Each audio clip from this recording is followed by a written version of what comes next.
первым одомашненным животным была, скорее всего, собака. После чего люди приручили коз, овец и свиней, и весьма вероятно следующим были коровы. Тур, первобытный дикий бык, ныне вымерший, был предком всего современного крупного рогатого скота. Древнерусское слово «тур» родственно греческому «таурос» и восходит к протоевропейскому слову «таврос» – «бык». И от этого слова происходит тавромахия – борьба с быком. Потому что хоть быка и одомашнили, совершенно ручным этот зверь так и не стал.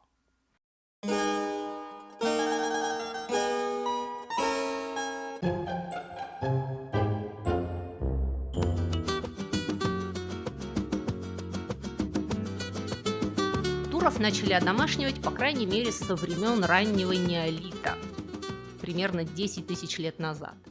А до этого на них охотились. В знаменитой пещере Ласко во Франции стены расписаны замечательными и очень реалистичными изображениями разных диких животных, среди которых выделяются монументальные быки и бизоны. Основной зал этой длинной пещеры так и называется – зал быков. Один из тамошних черных быков имеет длину больше 5 метров. Это не означает, что тогда жили такие гигантские быки. Но туры действительно были значительно крупнее их потомков. Тур был почти 2 метра в холке и весил до тонны. И после вымирания мамонтов победа над быком стала величайшим актом доблести для человека. Бык стал самой престижной охотничьей добычей и самой ценной жертвой богам. Греческая гекатомба была жертвоприношением 100 быков, и она проводилась по самым важным поводам. Гекатомба Зевсу-олимпийцу приносилась на 4-й день Олимпийских игр. Это был кульминационный момент всего мероприятия.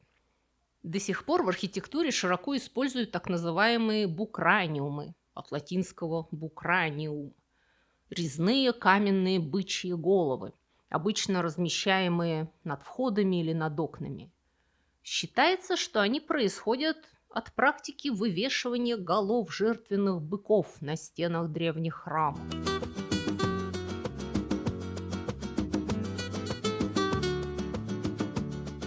Многочисленные народы по всему миру в какой-то момент времени или почитали быков и коров как священных животных, или видели в них в прямом смысле слова воплощение богов. Небесный телец был одним из первых задокументированных созвездий. В далекой древности, а именно 4000 лет назад, Солнце оказывалось в созвездии Тельца в момент весеннего равноденствия.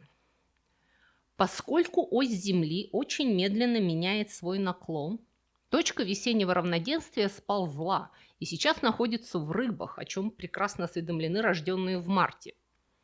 А во времена, к примеру, Шумерского царства появление Тельца на небе знаменовало начало сельскохозяйственного года. В чрезвычайно древнем эпосе о Гильгамеше богиня Иштар посылает небесного быка убить Гильгамеша за то, что он отверг ее заигрывание, что открывает одну из древнейших записанных легенд Тавромахии.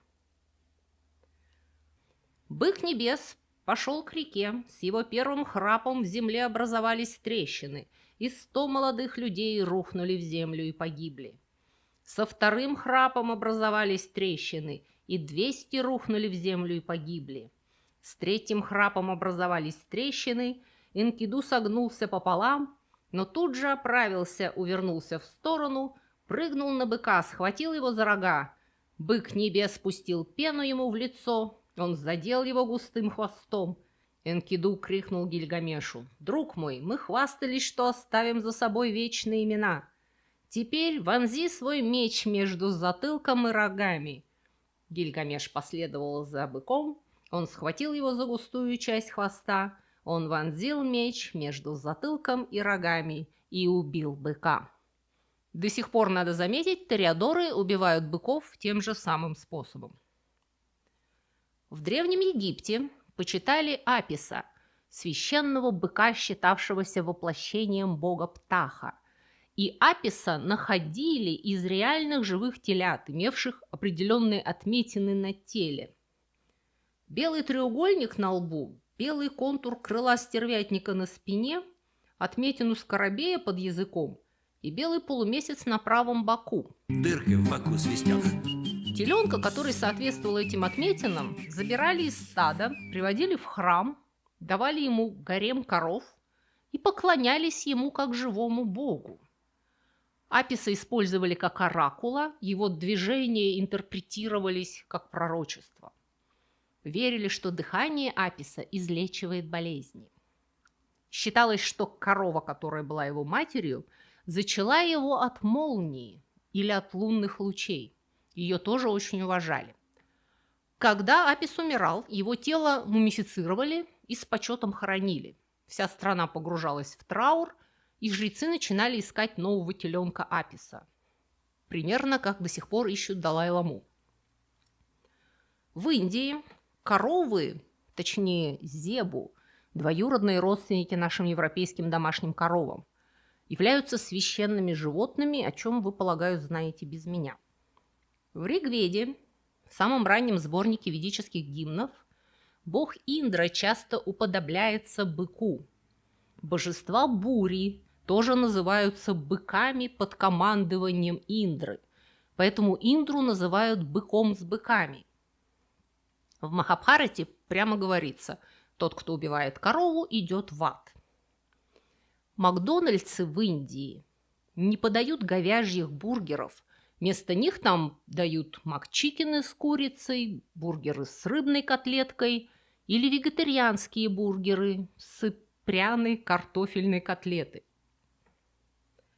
Золотой телец из Ветхого Завета, по всей видимости, иллюстрировал смену подобных очень древних верований на сравнительно новые монотеистические. Напомню историю. Когда Моисей поднялся на гору Синай, чтобы получить 10 заповедей, он оставил израильтян на 40 дней и ночей без лидера.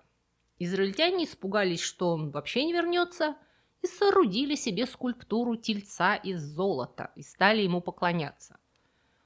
Моисей, вернувшись, это безобразие пресек и идола разрушил, стер его в порошок, рассыпал по воде и заставил израильтян пить ее.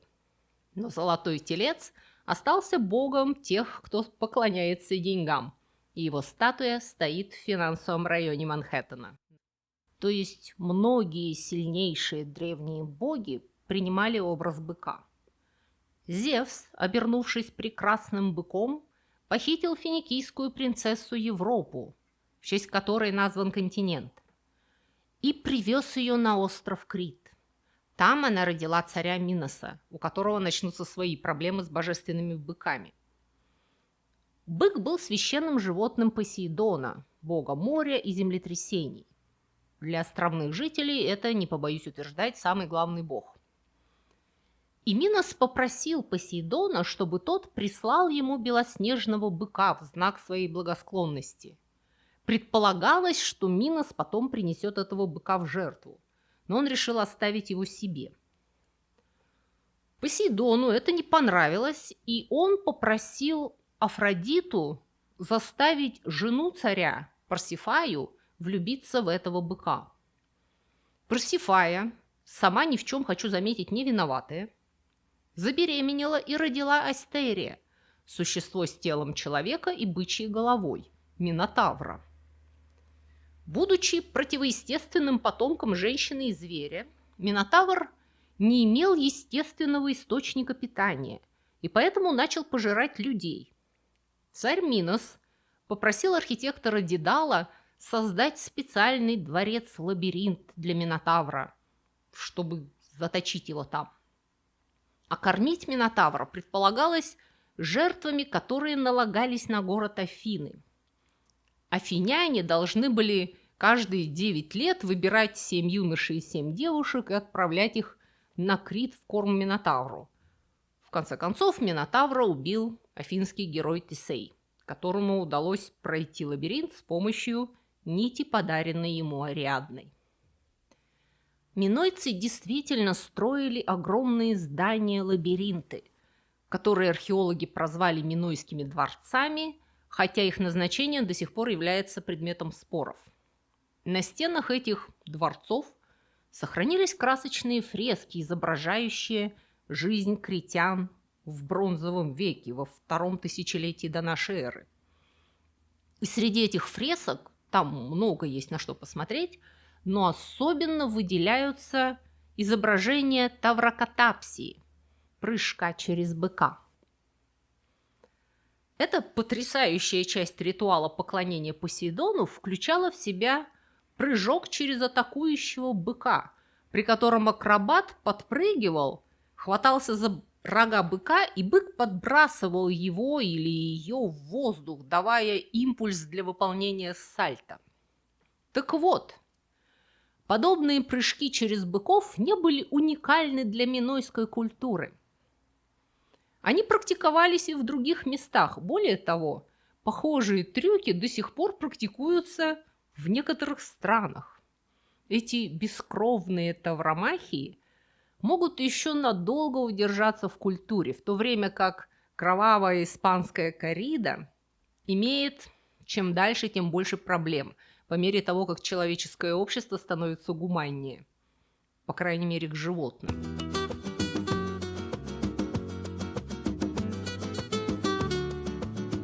После одомашнивания крупный рогатый скот начал мельчать, и рога у него становились короче.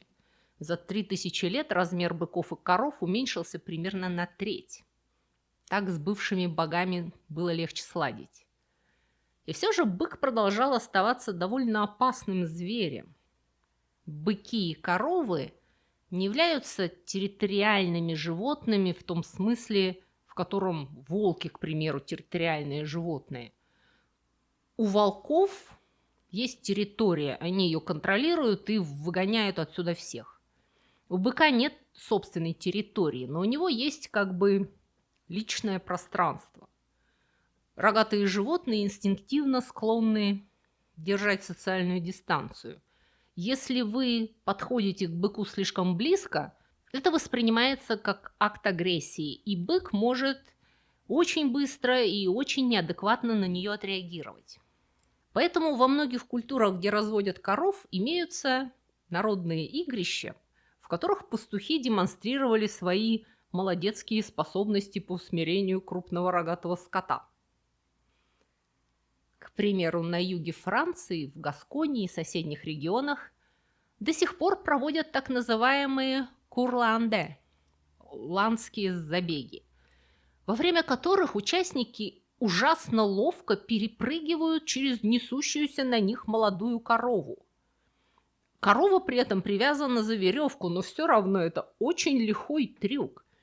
Иногда прыгуну еще и связывают колени, и он ставит ноги в берет и прыгает с места через корову.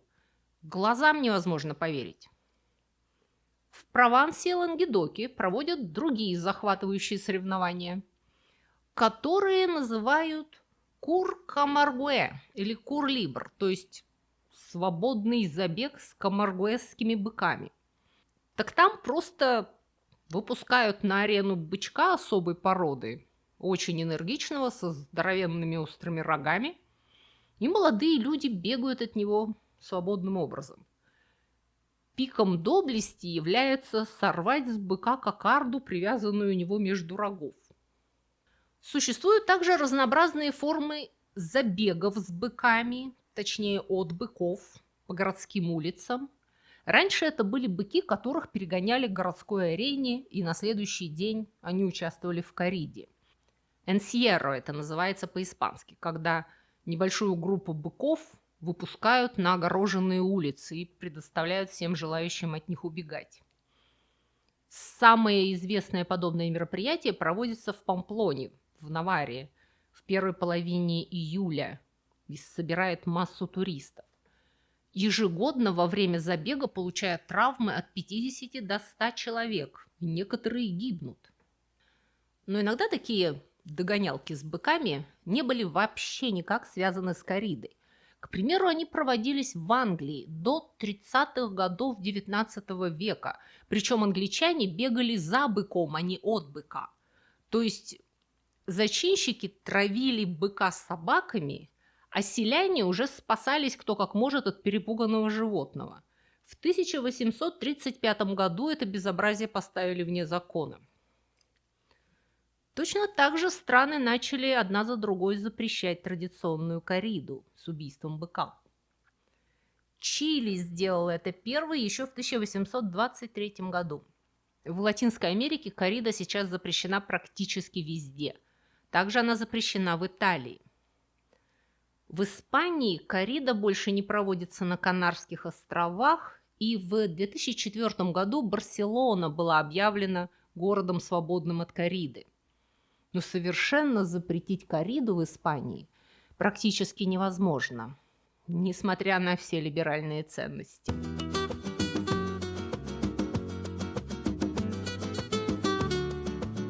Корни испанской корриды теряются в необразимой древности. Энтузиасты указывают на Веракос – гранитные мегалитические скульптуры каких-то животных, в которых при желании можно увидеть быков, хотя другие интерпретаторы считают их кабанами или медведями. Говорят, что бык был символом солнца для дохристианских иберийских культов, и местные доримские религии были сосредоточены вокруг жертвоприношения священных животных посредством ритуального боя, и оттуда вроде бы идет традиция корриды. Корриду также часто связывают с гладиаторскими боями Древнего Рима. Во времена Римской империи игры распространились на всю ее территорию, включая Пиренейский полуостров. Существует теория, что коррида была введена в Испании императором Клавдием в качестве замены запрещенным гладиаторским боям. Также можно протянуть связь между корридой и средневековыми рыцарскими турнирами.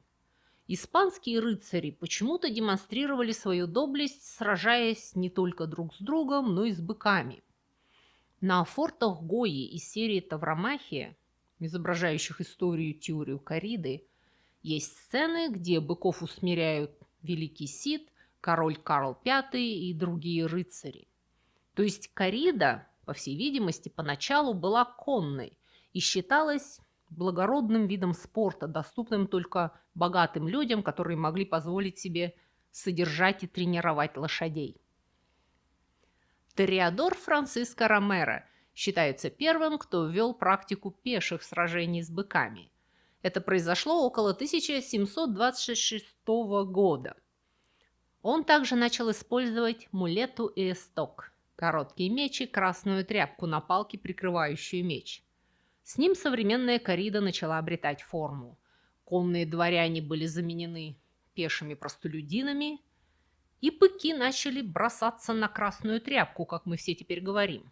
На самом деле быки – дальтоники-дихроматы, как и большинство млекопитающих. Они бросаются не на красный цвет, а на колышущийся плащ как таковой. Давайте разберемся с терминами. Коррида в испанском стиле называется «corrida de toros», дословно «забег быков», или просто «la fiesta» – праздник. И все участники называются тореадорами или тореро. Главного, того, кто в конце концов должен нанести быку последний смертельный удар, называют матадор. Полное название «Матадор де торос» – убийца быков.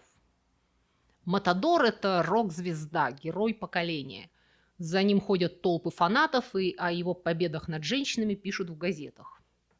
Он носит специальный костюм – traje de luces, костюм огней, из яркого шелка, расшитый золотом и блестками, андалузский наряд 17 века. Костюм может быть любого цвета, но чулки всегда ярко-розовые. Его плащ – капоте – весит до 6 килограмм.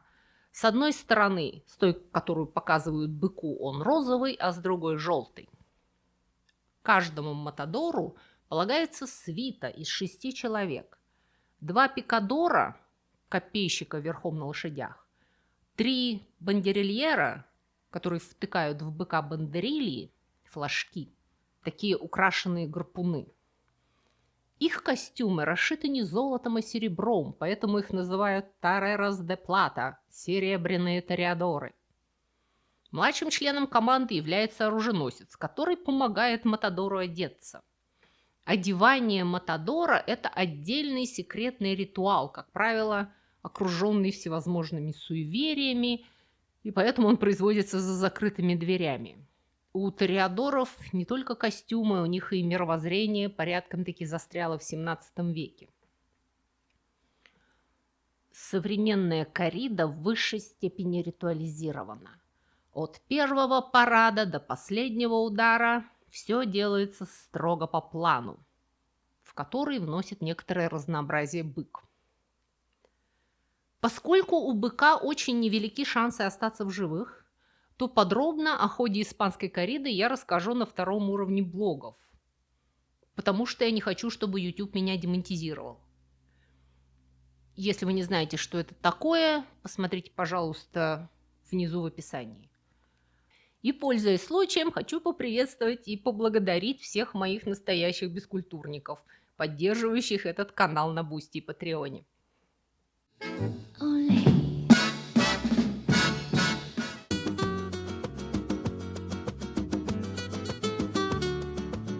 В отличие от испанской корриды, на традиционной португальской корриде быка не убивают, по крайней мере публично.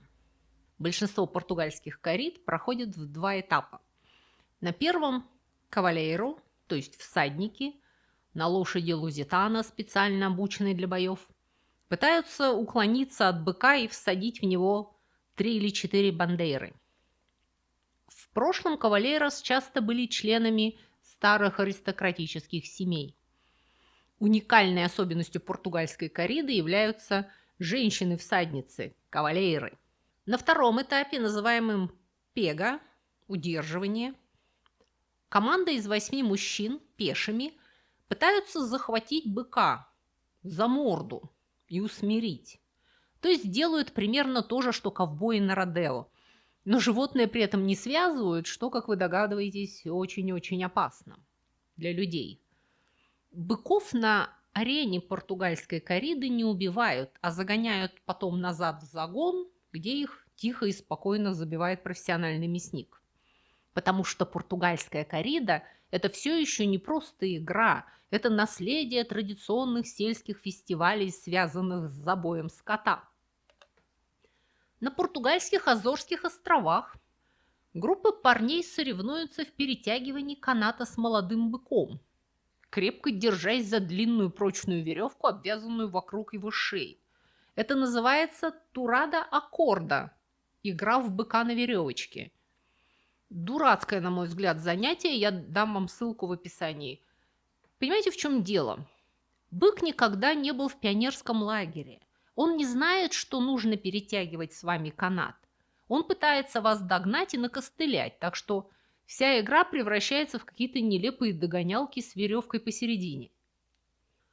Существуют и другие бескровные вариации корриды. К примеру, добрая половина классического американского родео представляет собой тавромахию. Самый известный вид соревнований родео – это езда на брыкающейся лошади. Но в родео также входят такие дисциплины, как заарканивание теленка, когда ковбой гонится на лошади за улепетывающим телком и пытается поймать его с помощью ласса, а потом стреножить. Затем заваливание уже подросшего бычка с рогами. В этом соревновании ковбой гонится верхом за быком, подростком, спрыгивает прямо на ходу на него, после чего пытается ухватить быка за рога и повалить его на землю. Нужно заметить, что травматизм для быков здесь крайне невысок, чего не скажешь о людях.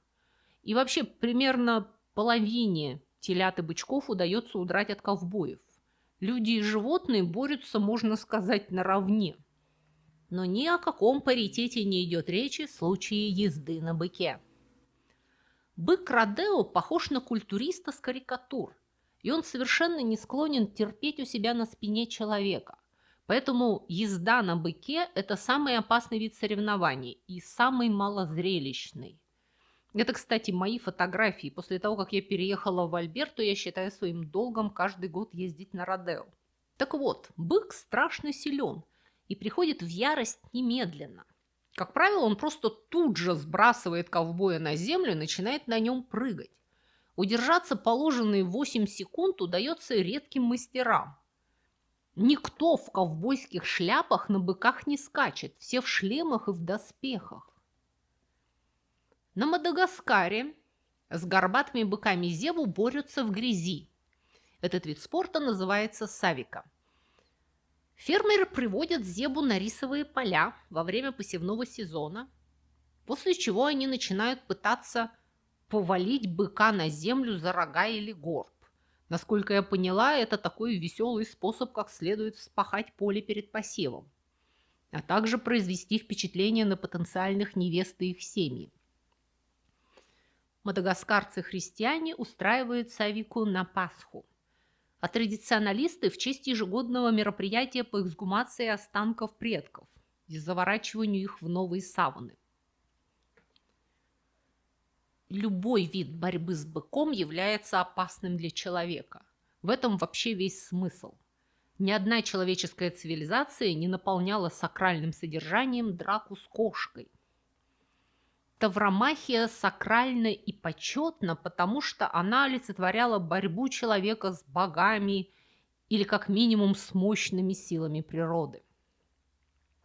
Только испанская коррида является практически гарантированно смертельной для быка. Во всех остальных подобных мероприятиях борьба с быком несет больше опасности для людей, чем для животных. Статистика говорит, что современные матадоры каждый сезон хотя бы по разу оказываются на рогах. Вопреки распространенному убеждению, это не является каждый раз обязательно смертельным. Это очень опасно, но матадоры – люди тренированные, и, как правило, они отделываются синяками. То же самое касается профессиональных ковбоев родео. Тем не менее, смертельные несчастные случаи продолжают происходить каждый год. Именно опасность для людей была основным аргументом для запрещения корриды до XX века. Католическая церковь пыталась несколько раз запретить корриду. Не потому, что им было какое-то дело до самочувствия быков, а потому что это считалось бессмысленным риском жизни людей, то есть разновидностью легкомысленного самоубийства, на что христианская церковь, как вы понимаете, смотрела крайне негативно. Но в Испании коррида за несколько столетий приобрела совершенно особый смысл. Поскольку исламские завоеватели запретили корриду как пережиток язычества, коррида оставалась в Испании частью национального самосознания и формой культурного противостояния захватчикам. И поэтому для многих испанцев коррида – это священный национальный символ. Сторонники корриды считают, что бык – это равный боец, и ему оказывается надлежащее уважение. Быки для корриды проживают до своей смерти комфортную счастливую жизнь по сравнению с быками, которых разводят на мясо. Противники же корриды считают, что это варварское зрелище, которое представляет собой расчетливое мучение животного. И, честно говоря, я не осознавала, насколько это правда. Если вы посмотрите всю корриду целиком, вы заметите, что бык не просто устал к концу. Тореадоры тоже устали. Но бык мучается от ран. Видно, как он начинает учащенно, неровно дышать, как у него западает живот. Ну, в общем, когда вы в следующий раз пойдете в мясной магазин, представьте, что вам пришлось бы драться с этим бычком за его мясо. Кто бы победил? Смогли бы вы победить хотя бы бройлерного цыпленка? На сегодня я с вами прощаюсь. Подписывайтесь на мой канал, ставьте лайк, подписывайтесь на мои блоги, все ссылки внизу. Всего вам доброго, до встречи через неделю.